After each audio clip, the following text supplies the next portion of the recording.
You are listening to How to Get Over Your Ex, episode number 116. I have to start over now.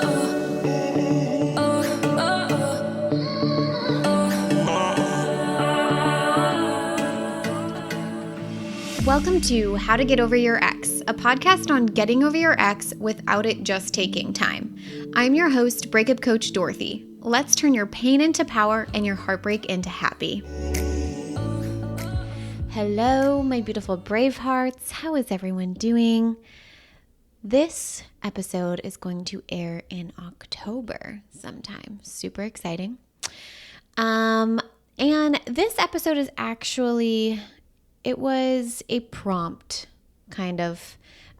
Someone slid into my DMs and was asking about how to handle situations where they felt like they were starting their healing journey over again. And I see this in a lot of different varieties. I see this with like minute, small situations, right? Where you might have run into your ex, or maybe you texted your ex back, or maybe you reached out to your ex, or something happened and you feel like you're starting your journey over again. There's another piece of that looks like maybe you went back and you got back together with your ex after already having healed, and then the same thing happened again. So you feel like you're starting over again. And then the bigger, even broader description of this, of even just going through the first iteration of a breakup, or going through a breakup or a divorce and feeling like you have to start your whole life over. There's a lot of different ways to look at starting over, and a lot of different scenarios or situations to apply this to. Now, the fascinating thing is when the person reached out to me, the scenario or the example that she was providing was something called, what I like to call them, breakup hiccups, meaning it's just a hiccup that occurred, and we don't have to make it a big deal. We don't have to make it a problem, but you showed up in a way you weren't super proud of, or something happened and you handled it in a way that you were not impressed with. And it happened to be a breakup hiccup, and it doesn't have to be a problem.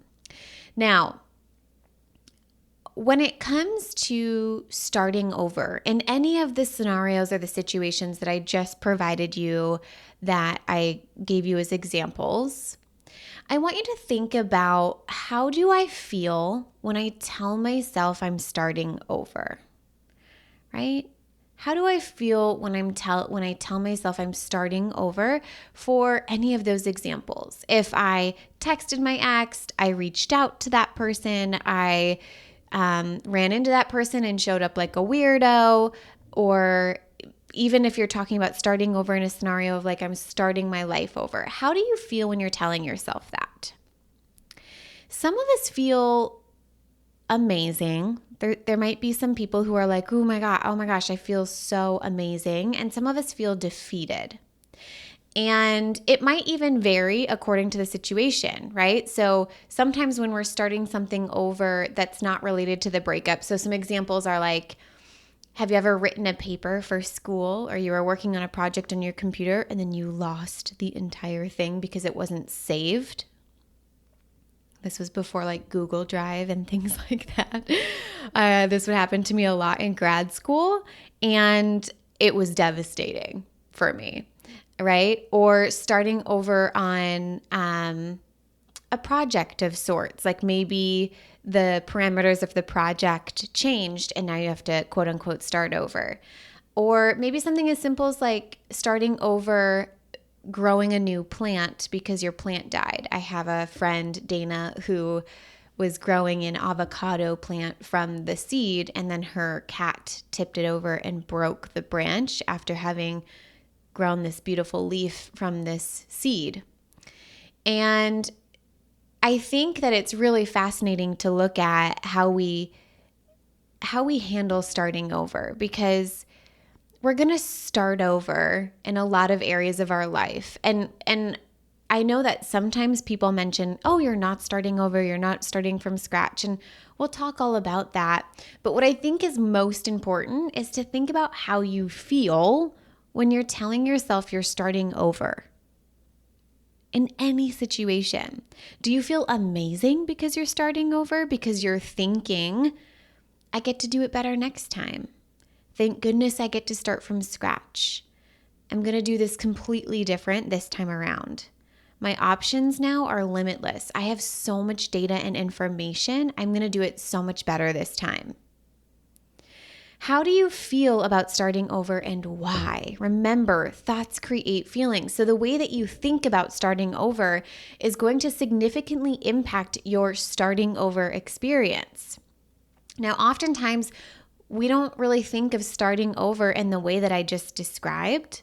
Sometimes that might not be your default, and that's totally fine if it's not. But let's become aware of it, right? The way you think about starting over matters, my friends. When we feel defeated, well, actually, let's talk about this.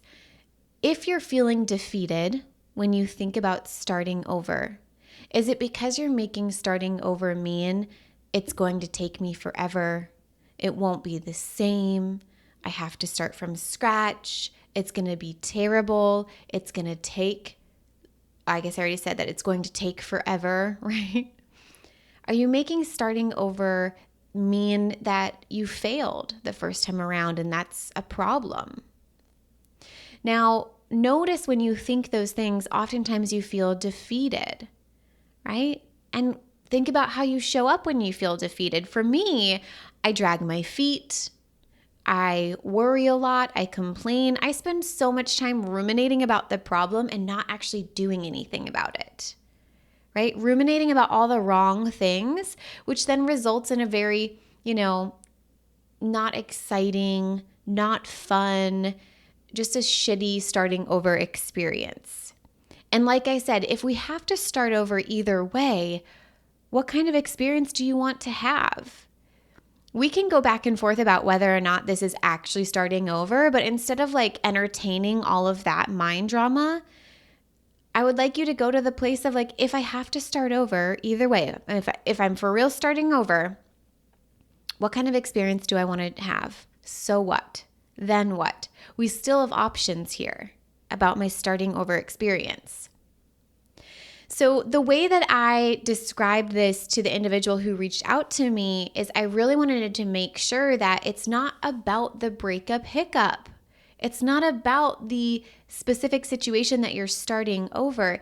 It's about the recovery from what has happened. It's about how you handle the aftermath of what just happened, how you handle the start over. I'm putting that in quotes. So an example of this outside of your breakup that might help your brain comprehend and see this from a different light is not waking up on time. How many people here, just raise of hands, not that I can see you, right? How many of you wake up the first time to your alarm?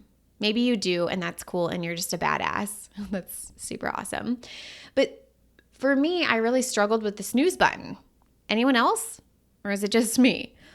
Now, no matter what time you woke up at, so let's say you woke up at 8 a.m. instead of 6 a.m., you can either have a fun experience and still get everything done, or you can be miserable and not get everything done.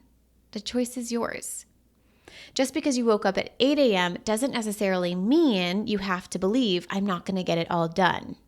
You could still get it all done. And because you're more well-rested, you could choose to believe because I'm more well-rested, it's going to be easier for me to get everything done. I'm going to be more efficient because I'm well-rested. And I'm going to enjoy the experience because I'm rested. I'm not waking up uber tired and forcing myself to get all these things done from a foggy brain. All of that is optional. The choice is yours, my friends. So the same thing happens with a breakup hiccup. Talking to him, seeing him, whatever it was, you can easily look at how did it go? What is my recovery from this? How am I going to handle the aftermath? So there's two parts here, right? The first part is learning to evaluate what just happened. And I talk about this in a variety of ways in a number of different episodes, but it's a tool that's very heavily used within the Get Over Your Ex process. but learning to evaluate specific situations. So for this example, take the breakup hiccup as the circumstance. So perhaps you reached out to him because you were feeling really sad, or maybe you got intoxicated one night and you decided to call him, or maybe you decided to get back together with him and it didn't work out. I want you to think about what went well in that situation. And you need to do it in this order, my friends. It's important. What went well about that breakup hiccup? And get expansive here. Don't give me like 2 sentences. Give yourself like 10 bullet points about what are things that I did do well in that situation. What went well in that situation? Maybe if you tried that relationship again, maybe your thing that went well is I tried to show up differently with the tools that I had. I learned that thoughts created feelings, and I did try to take responsibility for my emotions. If you reached out once you got intoxicated, or even if you weren't intoxicated and you reached out to your ex, what went well about reaching out? Well, I showed up the way that I wanted to in that situation, or I was honest about this one specific thing. Then you're going to identify what didn't go well. Well, I said some things I wish I wouldn't have. I did, show up in a way that I wasn't super proud of, and this is the specific thing that I did that I wish I would have done differently. And then make a list of what are the things that didn't go well. And lastly, you're going to take the list of things that didn't go well and have a corresponding what am I going to do differently next time. So that doesn't mean like the next time I get back together with my ex, but it means the next time a situation like this arises, how might I handle it differently? It gives you very tangible things that you will show up and do differently in the next situation. So for example, if you reached out to that person, maybe what will I do differently next time? Well, when I have an urge to reach out to him, maybe I'll go through questions. I'll use one of the tools that I've learned on this podcast around reaching out. I think it's like literally in episodes 1 through 5 where I talk about different tools that you can use when you're thinking about reaching out or stalking the social media. So what might you do differently next time?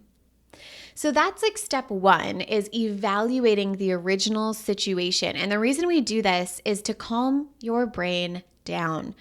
We have to show your brain that it's not the end of the world. There are things that went well. There are things that didn't go well. And we have a thorough plan for how we might do things differently next time. The second thing that's super important is we've got to decide what we're going to make this starting over mean. We've got options, right? Just like I said, we can make it mean it's going to take me forever. It won't be the same. I'm going to have to start from scratch. It's going to be terrible. Or we can make it mean I'm definitely going to do better next time. Thank goodness I get to start over. I'm going to do this completely different this time. My options are limitless. I have a variety of, flavors to choose from now. Or I have so much information and data I've collected from the last time I did this. I'm actually going to do this so differently, and I'm going to do it quicker and faster this time. Okay? So remember, starting over doesn't have to be a problem. Breakup hiccups don't have to be a problem. The way you think about starting over matters, and choosing to believe that starting over can and will be a beautiful experience for you. Maybe even a once-in-a-lifetime experience, like a do-over, an opportunity for you to show up and do it better this time around is a beautiful way to venture into the next section or the next chapter of your life. All right, my brave hearts, I love you so much. I hope you have an amazing, amazing week, and I will talk to you next time. If you're loving the How to Get Over Your Ex podcast and you want to learn how to get over your ex in 3 months or less to build a life better than the one you thought you had with your ex, I would like to personally invite you to my next group course where we take everything you've learned here on the podcast and apply it to your life. Come check it out at www.lifecoachdorothy.com.